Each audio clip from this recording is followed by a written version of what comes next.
Sejoli yang berprofesi perawat dan pacarnya seorang pengusaha yang ditemukan tewas di sebuah kamar kos lantai 2 kawasan Jalan Sidosermo Gang 12, Sidosermo, Wonocolo, Surabaya, pada Kamis, 10 April 2025, siang, sudah menjalin hubungan asmara selama hampir setahun.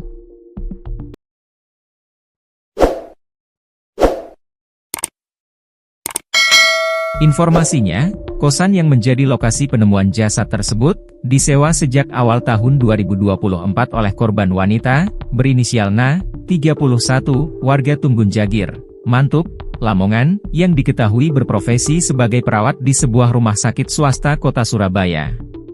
Sedangkan, pasangan prianya, berinisial LH, 28, warga Palenggaan, Pamekasan, yang diketahui bekerja sebagai pengusaha, dan sedang menempuh pendidikan magister bidang hukum di sebuah kampus swasta terkemuka kota Surabaya.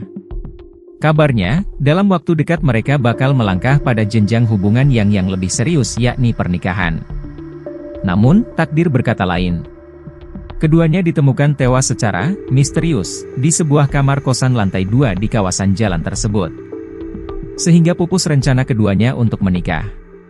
Pasalnya, ditemukan bekas alat suntik dan 2 tabung kecil ampul bekas wadah cairan obat-obatan medis di dekat jasad keduanya yang tergeletak dengan posisi berbeda. Jasad korban LH dalam posisi terlentang. Sedangkan, jasad korban Na tergeletak dalam keadaan tertelungkup di dekat bagian tubuh sisi bawah pacarnya. Menurut saksi sepupu korban Na, Nur Aprilianti, hubungan keduanya sebagai sepasang kekasih terbilang harmonis, biasa-biasa, dan hampir tidak pernah terlibat pertengkaran yang berarti. Ia mengaku tidak pernah memperoleh informasi dalam curahan hati sepupunya itu, yang menyebutkan bahwa sosok sang pacar, korban LH, sebagai pasangan yang bermasalah atau lazim disebut toksik atau red flag. Bahkan, dalam waktu dekat, akhir tahun 2025 atau awal tahun 2026, mereka bakal menggelar pernikahan.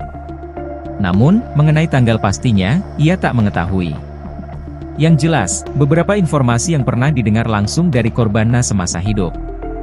Sang pacar korban LH berencana melamar Na, seusai merampungkan pendidikan magister bidang hukum di sebuah kampus swasta negeri terkemuka kota Surabaya. Mereka adem-adem aja. Ada rencananya jenjang menikah. Katanya setelah cowoknya lulus. Baru omongan aja mereka mau menikah.